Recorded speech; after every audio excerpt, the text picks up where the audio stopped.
What's up, everybody? We are here in the beautiful Gulf Coast area in Florida, and we are headed down to Indian Rocks Beach. There's a nature preserve down there that's entirely made up of mangrove forest.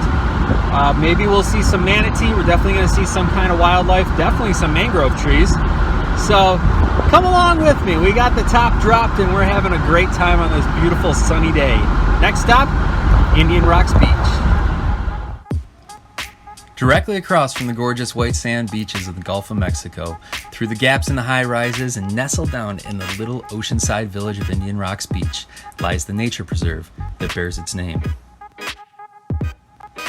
This 9.3 acre wildlife habitat is home to many native Floridian birds, as well as a massive mangrove forest that attracts an array of saltwater fish and also provides a safe harbor for grazing manatees. Before even entering the boardwalk, I found this little gazebo picnic area off to the right and this huge sea grape tree.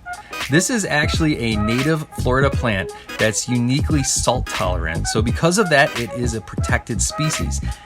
And apparently the fruit is really tasty, but I wouldn't know because, like I said, it's a protected species. But this is a beautiful large specimen here with some crazy branches, so definitely check that out. The boardwalk to the left of the entrance makes for easy travel throughout the preserve, while also giving you a unique view of the mangrove trees. Mangroves grow primarily in brackish or saltwater in many tropical environments. In Florida, mangrove forests aid in preventing the soil erosion on the sandy shorelines. Mangroves can root in soil beneath the water, so they're able to spread into areas where other vegetation would die off. And because of their importance in preserving Florida's shorelines, the mangroves now is a protected species in the state, and it's actually illegal to cut or remove them for any reason.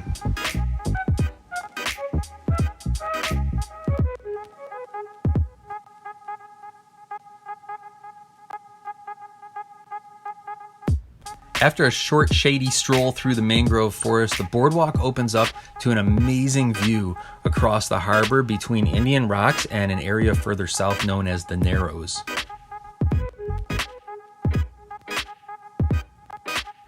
Here along the water's edge, you can really get an idea of how effective those mangroves are at holding the sandy soil together with their intertwined root system. And we also see a few fish here taking advantage of the hunting grounds the mangroves provide. And here's an unexpected flyover by a pair of pelicans that really set the mood on this perfect, beautiful Florida morning. And then I saw it. About 30 yards off the boardwalk, a manatee had emerged from the water. While grazing on seagrass, manatees, which are mammals, have to come up occasionally for air. And the Indian Rocks Beach Nature Preserve has become a hotspot recently for manatee activity. And this day, they were putting on a show, with the larger of the two almost completely surfacing just a few dozen yards offshore. While there are plenty of manatee outings in Florida, you can get on little boats and go look at the manatee in the rivers and things like that. There's something special about witnessing these graceful creatures naturally, especially since I was the only one in the preserve at the time. Fortunately, the West Indies manatee that you see here, the extinction status has been lowered from vulnerable to threatened here in Florida. Their curious nature and, as you can see, slow movement causes them to be the victim of propeller blades on motorboats. But have no fear, there are many conservation groups in Florida actively working to increase manatee populations in the local waters. I gotta tell you, it was an honor to watch this pair cruise through the harbor because I've never seen a manatee in the wild before, and this was just so much fun. So now from the observation deck on the water, we'll turn around and head back into the mangrove forest following the second boardwalk path on the opposite side of the preserve. Along the way, around all of the boardwalk areas here in the park, there's plenty of placards with information on local wildlife, plants, and also the history of Indian Rocks, so be sure to stop and read those. There's lots of great information there. Getting back to our little mangrove education, we see here what's called a prop root. Mangrove trees are pretty unique in that their branches actually grow roots out of them that travel down into the water and establish in the sand. But even stranger, their flowers turn into little root pods called propagules. These propagules fall off and float along the water until they sink to the bottom, growing a new tree from them. I mentioned that it's illegal to cut or remove mangrove trees. However, it's not illegal to collect the propagules after they've fallen off the tree, so you know that I brought some home with me. Here you can see some of these flower pods that grow the propagules. You can also see just how dense the mangrove foliage can get. This provides a ton of shade and protection for species that migrate through this area.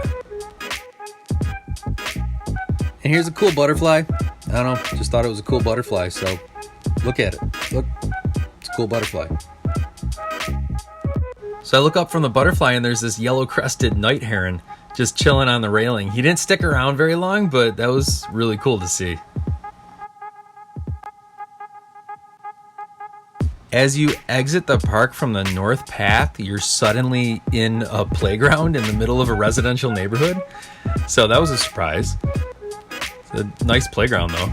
And there's a few more of those white ibis that we saw when we came in from the other side of the park. I just love the variety in the native birds in Florida, and the ibis is definitely one of the most peaceful looking birds. So at this point, the way that the preserve is laid out, I could have walked down the street and made a left and got back to my car, but I decided to go back through the preserve because honestly I'd rather be in the mangrove forest than walking down some suburb street. And I also decided to take the one remaining boardwalk path that I hadn't before that cuts through the center on this side. So I'm glad I did because I found something really cool. And bam! That's an osprey eating a fish on top of a dead coconut tree. How cool is that? Osprey are one of the most prolific birds of prey throughout the coastal areas of Florida. They can be identified by their white belly and legs, with a white head and a brown stripe across their eyes that looks like a mask tied to the back of their head. Their wings are mostly brown. Living by the shores, they feed exclusively on fish. Their cupped wings make it really easy to slow down after quickly diving from high up in the sky, allowing them to pluck the fish out of the water without going under themselves. It's actually likely that the fish that we saw earlier in the shallow water is the meal on top of that tree. And this particular osprey had a little surprise for me. Ah, yes, the wonders of nature. So that's it for our little trip to Indian Rocks Beach Nature Preserve. I'd recommend this as a morning walk before it gets too hot. The boardwalk is nice and smooth for a wheelchair or a stroller. You'll definitely see plenty of wildlife with possibility of a manatee sighting. There's beautiful foliage in the mangroves. You can get some of that nice fresh sea air in your lungs. And maybe, if you're lucky, you'll see an osprey poop. That never gets old. Thanks for watching, everybody. We'll see you next time.